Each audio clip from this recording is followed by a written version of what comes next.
વાલા વિદ્યાર્થી મિત્રો, મારી યુટ્યુબ ચેનલમાં તમારું હાર્દિક સ્વાગત છે। હવે તમારો પરીક્ષાઓ બધી પૂરી થઈ ગઈ છે, એટલે પેપર સોલ્યુશન બધી પરીક્ષાઓના એફવાય એસવાય અને ટીવાયના શરૂ કરીએ છીએ। વારાફરતી લેતો આવું છું। આજે આપણે એફવાયના ફાઇનાન્શિયલ એકાઉન્ટિંગ 2નું ક્વેશ્ચન નંબર 1 અને 2 જોઈશું। બબે ક્વેશ્ચનનો એક વિડીયો બનાવીશ, અથવાના દાખલા શીખે પણ સોલ્યુશન કરશું। તો આ પેપર તો મારી પાસે મોબાઈલમાં છે, એટલે મોબાઈલમાંથી જોઈને મેં જે દાખલા છે એ આવેલા છે ત્યાં સ્વાધ્યાયમાં, એટલે એ પ્રમાણે હું દાખલાની રકમ તમને બતાવી અને આ પેપર સોલ્યુશન કરું છું। સૌથી તમારો પહેલો પ્રશ્ન નંબર 1 છે કે નીચેના ટૂંકા 2 પ્રશ્નોના જવાબ આપો। તો ટૂંકા પ્રશ્નમાં પહેલો પ્રશ્ન છે 11મો દાખલો, પાન નંબર 24 ઉપર આ છે। એક ભાગીદારી પેઢીનું કંપનીમાં રૂપાંતર કરવામાં આવ્યું। ખરીદ કિંમત પેટે 30 લાખ અને કંપનીને એના બદલામાં 100 રૂપિયાનો એક એવા 13,000 ઇક્વિટી શેર 10% પ્રીમિયમ આપ્યા। બાકીની રકમ 70,000 રોકડી આપી અને બાકીની જે 15,000 રૂપિયા બાકી રહે છે, કારણ કે આમાં 100 રૂપિયાનો 13% લેખે 10% પ્રીમિયમથી આપી એટલે 1 લાખ, એની કિંમત 14,30,000 થાય અને 70,000 રોકડ આપીએ એટલે 15 લાખ પૂરા થાય। બાકીના 15 લાખ છે એ 2:1ના પ્રમાણમાં વેચવાના છે। કેના પેટે? પ્રેફરન્સ શેર અને ડિબેન્ચર વેચે।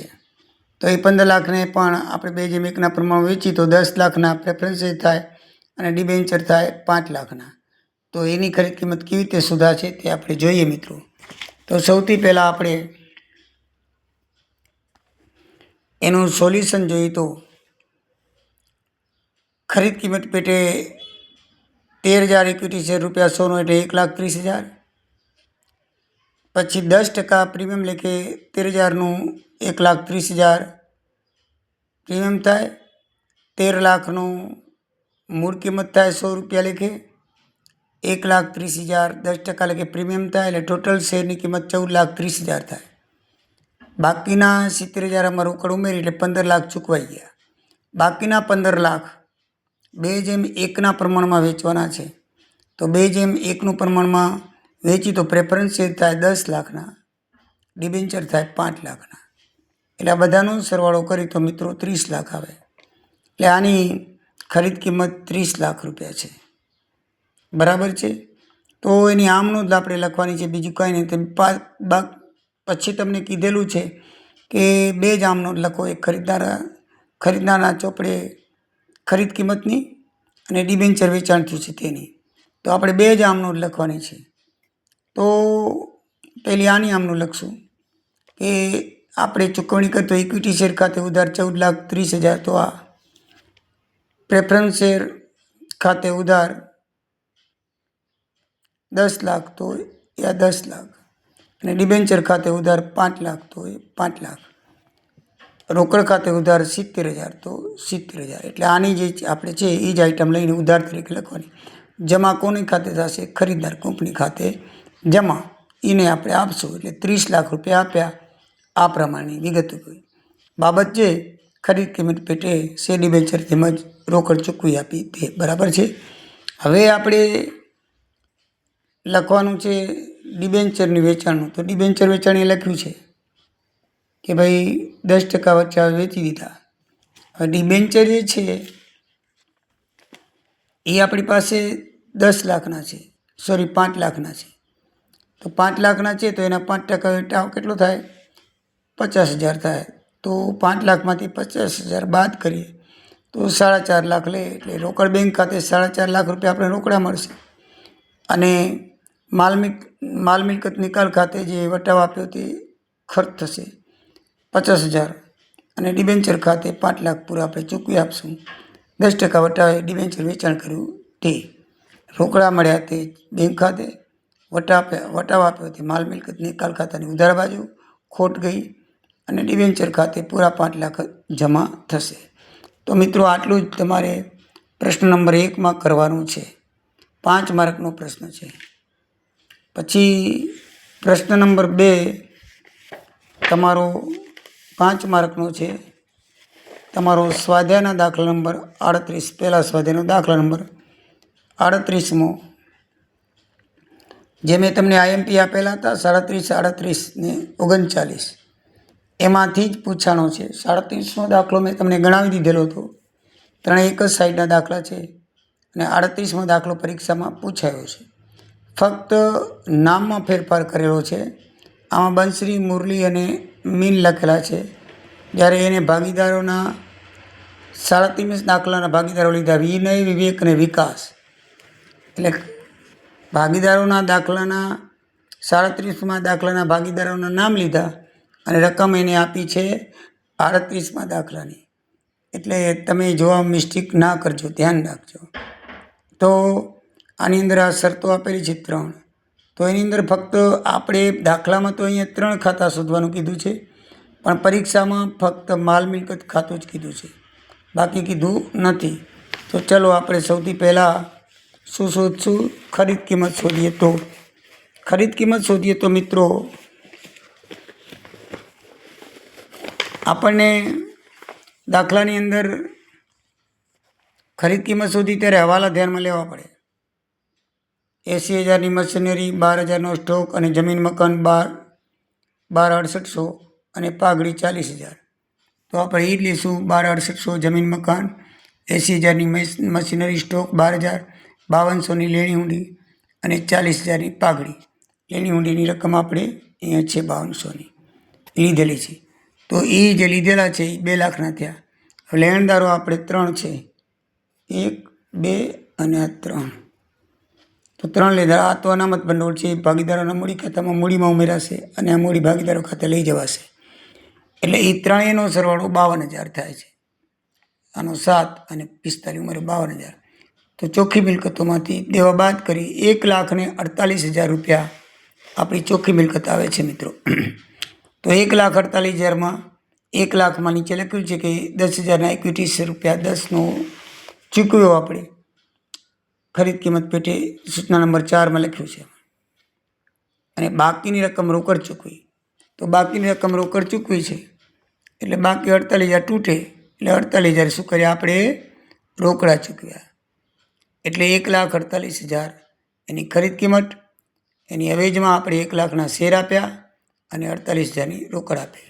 એટલે ખરીદ કિંમત થઈ પૂરી મિત્રો. માલ મિલકત ખાતું બનાવવાનું છે. તો માલ મિલકત ખાતાની અંદર વસ્તુ ધ્યાનમાં રાખવાની છે કે જે મિલકતો પાકાસરિયામાં તમને આપેલી હોય, ચોપડે કિંમત લેવાની હોય. ખરીદ કિંમતમાં હવાલા લેવાનો હોય અને આમાં ચોપડે કિંમત લેવાની હોય. તો બેઠે બેઠી લખવી પડે.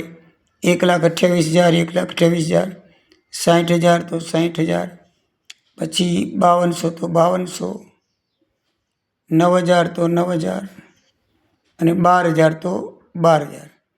એટલી કિંમત આપણે અહીંયા લેશું. પછી આ 15,000 છે એ ચૂકવાનો ખર્ચ છે. એ તમને અહીંયા લખ્યો છે મિલકતને લેણા બાજુ 15,000 ચૂકવાનો ખર્ચ. એટલે ખર્ચ હંમેશા માલ મિલકત ખાતાની ઉધાર બાજુ લખાય.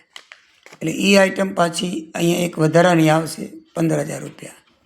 એટલે મિત્રો આટલી જ આઈટમ મિલકત અને એક વધારાનો ખર્ચ છે એ તે 2,29,200 થશે. આ બાજુ જે ખરીદ કિંમત છે તમને ખબર છે કે મિલકત ખરીદ કિંમત આવે ને લેણા લીધેલા હોય એ આવે. ખરીદ કિંમત 1,48,000. આ 3 લેણા આપણે લીધેલા છે, ઉપર જોઈ લો. એ 3 લેણા આપણે લખી નાખવાના. 45,000 લેણદારો, દેવી ઊંડી 6500, ચૂકવણી ખર્ચ 500. હવે 2 બાબતો છે એ સૂચના નંબર 4માં છેલ્લી આપી છે કે કંપનીને ખરીદ નીચે લખ્યું 4માં ભાગીદારો રોકાણો 10,000માં વેચ્યા એટલે આવક થઈ. અને 7,000 ઇક્વિટી શેર દીઠ 12માં વેચ્યા એટલે જો 10,000ના રોકાણો વેચ્યા એની આવક અહીંયા લખવાની. આપણને જે પૈસા મળે ને કેમ અહીંયા એ તો અહીંયા લખવાની. નફો આ થયો. કેવી રીતે નફો થયો? 7,000 શેર વેચ્યા આપણે. તો 7,000 શેર વેચ્યા તો 12 લેખે વેચ્યા એટલે 8400 વેચાણ કિંમત થઈ. પણ મૂળ કિંમત તો 10 રૂપિયા જોઈએ ને. એટલે 7,000 ગુણ્યા 10 એટલે 70,000 મૂળ કિંમત, 84 વેચાણ કિંમત. તો આપણને નફો કેટલો થયો? 14,000 નફો થયો. તો એ 14,000 નફો છે એ આપણે જમા બાજુ લખશું. તો આ બાજુનું ટોટલ મારશો તો 5200 રૂપિયા ખૂટશે. એ 5200 રૂપિયા શું થશે? 5:3:2 એનું પ્રમાણ આપેલું છે દાખલામાં, એ પ્રમાણે એ વેચી દેશું. ભાગીદારો વચ્ચે ખોટ આવશે, નફો નહીં આવે. જમા બાજુ તૂટે તો ખોટ, ઉધાર બાજુ તૂટે તો નફો.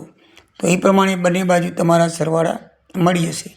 આમાં બીજું કાંઈ પણ છે નહીં, આટલું જ કરવાનું છે. પહેલાં ખરીદ કિંમત શોધવાની છે. ખરીદ કિંમત શોધ્યા પછી માલ મિલકત ખાતું બનાવવાનું છે. માલ મિલકત ખાતું બનાવ્યા પછી આ બનાવવાનું નથી, રોકડ ખાતું અને ભાગીદારોનું મૂડી ખાતું નથી બનાવવાનું, પણ મેં બનાવ્યું છે. કદાચ કોઈને કામ આવે તો એના શેર જે છે એની શરૂઆતની બાકી 12,800 લખી. આ રોકડ ખાતું છે, દાખલામાં આપેલી છે 12,800, જે લીધેલી નથી. બરાબર, દાખલા નંબર 38માં 12,800 આપેલી છે. એ આપણે શરૂઆતની બાકી લઈશું. બાકી કંપનીની ખરીદમાં 48,000 રોકડા એ આવ્યા અને રોકડ વેચાણના 10,000 આપ્યા. રોકડમાં 10,000માં વેચાય એ આવ્યા. બરાબર છે. અને શેર વેચ્યા ₹12.84,000 એ આવે, એટલે આટલી આવક થઈ. અને આમાં કાંઈ છે નહીં, તો એ 1,54,800 ભાગીદારોને 5:2:3 પ્રમાણે વેચી દીધા.